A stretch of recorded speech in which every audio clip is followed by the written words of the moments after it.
میرے حضور کا حسن تو ایسا ہے کہ ساری دنیا ان پر قربان ہے۔ قافلے والوں کی کہانی سن لو۔ حضور گھر سے باہر تشریف لے جاتے ہیں، مدینہ المنورہ کے مضافات میں وہ سیر پہ جاتے ہیں۔ راستے میں ایک قافلہ تھا اور اس قافلے والوں کے پاس ایک سرخ اونٹ تھا۔ حضور کو عرب کا سرخ اونٹ بہت پسند آیا۔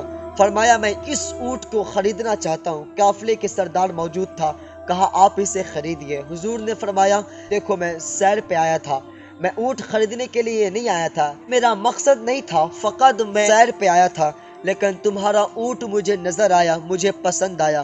ارے ہم ناز کرتے ہیں اس اونٹ پر، کیا عظیم اونٹ ہے جو میرے حضور کو پسند آیا۔ فرمایا کہ میرے پاس ابھی قیمت نہیں ہے، میں گھر جاؤں گا اور میں گھر سے تمہارا قیمت ادا کر دوں گا۔ وہ دیکھ رہے ہیں میرے حضور کو، حضور کے حسن کو وہ دیکھ رہے ہیں۔ قافلے کے سردار نے کہا آپ اسے لے جائیں۔ وہ دیکھ رہے ہیں حضور کو، وہ تب تک دیکھتے رہتے ہیں جب تک حضور ان کے آنکھوں سے اوجھل نہیں ہو جاتے۔ جب حضور وہاں سے تشریف لے جاتے ہیں تو اچانک قافلے میں سے ایک شخص بولا، وہ آنے والا کون تھا؟ وہ کہاں سے آیا تھا؟ آیا تو اونٹ بھی لے گیا؟ کہا ہاں لے گیا۔ کہا کیا کہا؟ کہا ادھار کہا۔ ادھار کہا نام جانتے ہو؟ کہا نہیں جانتا۔ اس کا پتہ جانتے ہو؟ کہا نہیں جانتا۔ اس کا گھر جانتے ہو؟ کہا نہیں جانتا۔ کوئی ضامن؟ کوئی ضامن نہیں، کوئی ضمانت دینے والا نہیں، کوئی چیز گروی رکھی؟ کوئی چیز گروی نہیں رکھی۔ عرب کا سرخ انتہائی مہنگا اونٹ ہوتا ہے، علماء جانتے ہیں سرخ اونٹوں کا قیمت کیا ہے۔ کوئی بندہ آیا جو اونٹ بھی لے گیا، اپنا پتہ بھی نہیں بتایا، نام بھی نہیں بتایا، اپنا گھر بھی نہیں بتایا۔ ایک شخص بولا تمہیں کیا ہو گیا تھا؟ اپنا اونٹ تو نے ایسی دے دیا، نام بھی نہیں پوچھا، اس کا پتہ بھی نہیں پوچھا، اس کا گھر بھی نہیں پوچھا۔ ایک شخص بولا تم مجھ سے پوچھتے ہو کہ میں اس کا نام پوچھتا، میں اس کا پتہ پوچھتا؟ ارے پتہ نہیں ہمیں کیا ہو گیا تھا، ہمارے عقل پہ پردے پڑ گئے تھے۔ ارے ہم تو اس کے حسن میں ایسے کھو گئے تھے کہ جب وہ بولتا تھا تو اس کے منہ سے پھول جھڑتے تھے، اس کے منہ سے پھول، انہی کی بوما یا سمن ہے، انہی کی جلوہ چمن چمن ہے، انہی کی رنگت گلاب میں ہے، انہی سے گلشن مہک رہے ہیں۔ وہ گل ہے لبھائے نازک ان کے، ہزاروں جھڑتے ہیں پھول جن سے، گلاب گلشن میں دیکھ بلبل، یہ دیکھ گلشن گلاب میں ہے۔ ایک شخص بولا تمہیں کیا ہو گیا تھا؟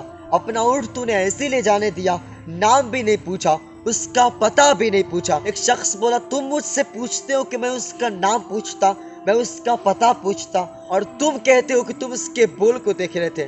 ارے میں تو اس کے کنڈل والی زلفوں کو دیکھ رہا تھا، ارے میں تو اس کے حسن میں ایسے کھو گیا تھا۔ اعلیٰ حضرت نے بھی تو حد کر دی ہے، کیا تعریف کی ہے۔ لم یأتی نذیرک فی نظر مثلے تو نشد پیدا جانا، جگ راج کو تاج ترے سرسو ہے تجھ کو شہ دوسرا جانا، انفی اتشن و سخا کا اتم ہے غیسو پاک ابر کرم، سن ہارے رم جھم دو بوند ادھر بھی گرا جانا، دو بوند ادھر بھی گرا جانا۔ اور ایک پنجابی شعر نے کیا تخیل باندھا ہے، خے چند بدرشا شانی یہ، مخ چمکے لاکھ نورانی یہ، کل زلف تے آہ مستانی یہ، مخمور عقین مد بھریا۔ حضور اسلام کے وہ کنڈل والی زلف تو ایسے کہ ساری دنیا ان پر فدا ہے، دل میں جگر میں آنکھ میں بس تو ہی تو رہے، اس کے سوا نہ دل میں کوئی آرزو رہے، اس اہتمام شوق سے سجدے کروں ادا، جب تیری خیال آئے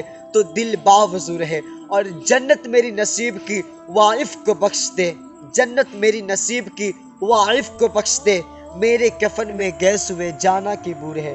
ایک شخص بولا وہ اونٹ لے گیا اور نام بھی نہیں پوچھے، پتہ بھی نہیں پوچھے، اس کا گھر بھی نہیں پوچھے۔ ایک شخص بولا کہ تم مجھ سے پوچھتے ہو کہ میں اس کا نام پوچھتا، میں اس کا پتہ پوچھتا، اور تم کہتے ہو کہ تم اس کے کنڈل والی زلفوں کو دیکھے رہتے، تم اس کے بول کو دیکھے رہتے، اور تمہیں پتہ ہے میں کیا دیکھ رہا تھا؟ کہا کیا دیکھ رہے تھے؟ کہا جب اس کے ہونٹوں پہ تبسم کی کھلکھلاہٹ ہوتی، جب مسکراہٹ ہوتی، میں اس کی چمک والی دانتوں کو دیکھتا، اس کا نور مجھے سامنے والے پہاڑوں پہ نظر آتے، مازاق کے کزلا نین بھرے، وہ شمس کے پٹھنا مخ پہ ملے، ہے میم کے گھونگھٹ چہرے تلے، وہ عرش کا تارا آوت ہے، یاسین کی چمک ہے داوتن میں، طٰہٰ کی کرشمہ آنکھن میں، والفجر کا جلوہ گالن میں، وہ رب کا پیارا آوت ہے۔ ایک شخص بولا تم مجھ سے پوچھتے کہ میں اس کا نام پوچھتا، میں اس کا پتہ پوچھتا، اور تم کہتے کہ تم اس کے کنڈل والی زلفوں کو دیکھ رہے تھے، تم اس کے بولوں کو دیکھ رہے تھے، تم اس کے چمک والی دانتوں کو دیکھ رہے تھے، اور تمہیں پتہ ہے میں کیا دیکھ رہا تھا؟ کہا کیا دیکھ رہے تھے؟ کہا میں اس کے نینوں کو دیکھ رہا تھا، میں اس کے حسن میں ایسے کھو گیا تھا، ہمارے عقل پہ تو پردے پڑ گئے تھے۔ پھر ایک شخص بولا، ارے وہ تو ہمارا اونٹ لے گیا اور قیمت بھی نہیں دی، کلام میں وہ تاثیر پیدا کیا، ایسے اونٹ چوری ہو گئی ہے۔ اتنا کہنا تھا کہ خیمے سے ایک عورت آواز دیتی ہے، خبردار کوئی یہ نہ کہے کہ اونٹ چوری ہو گئی ہے، میں ضامن ہوں، میں ضمانت دیتی ہوں، اس نے قیمت نہیں دیا تو میں قیمت دیتی ہوں۔ کہا شکر ہے کوئی تو ہے جو اسے جانتا ہے، کوئی اسے جاننے والا نہیں تھا، کوئی اسے پہچاننے والا نہیں تھا، شکر ہے تو جانتی ہے۔ وہ عورت نے بھی تو حد کر دی، کہتی جانتی تو میں بھی نہیں کہ وہ کون ہے، میں بھی نہیں جانتی کہ وہ کہاں سے آیا ہے۔ تو کہا پھر ضامن کس بات کے، کس بات کی ضمانت؟ کہتی ہے جب وہ تم سے باتیں کرتا تھا نا تو میں خیمے کی اوٹ سے میں اس کا حسن دیکھ رہا تھا، میں سمجھ گئی کہ جو اتنا حسین ہو وہ چور نہیں ہو سکتا، حسینہ جمیلہ تو منہ موڑ دیتا، محمد بنا کے قلم توڑ دیتا۔ ابھی کلام ہو ہی رہا تھا کہ آقا کے غلام چلے آتے، صحابہ چلے آتے ہیں، وہ کہتے ہیں کہ کون ہے جو میرے حضور کو اونٹ دیا ہے؟ یہ لو چند خضورے بھی رکھ لو اور قیمت بتاؤ کتنا ہوا ہے۔ کہا قیمت؟ کہا اب قیمت کو چھوڑو، اب ہمارا سودا بازار مصطفیٰ میں ہو گیا ہے۔ کہا کیا ہوا؟ کہا وہ سب چھوڑو، پہلے بتاؤ کہ وہ سونا تھا کون، وہ منمونا تھا کون، کہاں سے آیا تھا؟ ارے ہم تو اس کے آنے جانے کو ہی دیکھ رہے تھے، ایک ماہ عدن، نورانی بدن، نیچی نظریں، سب کی خبریں، وہ دکھا کے پون، وہ سنا کے سخن، مرے پھوک گیا سب تن من دھن۔ وہ تھا کون؟ کہتے وہ سامنے نہیں دیکھ رہے خضوروں کی جھاڑی؟ ارے وہی تو مدینہ المنورہ ہے، ارے وہی تو محمد عربی ہے جس کے عظمت کی ترانے ساری دنیا جاپ رہی ہے۔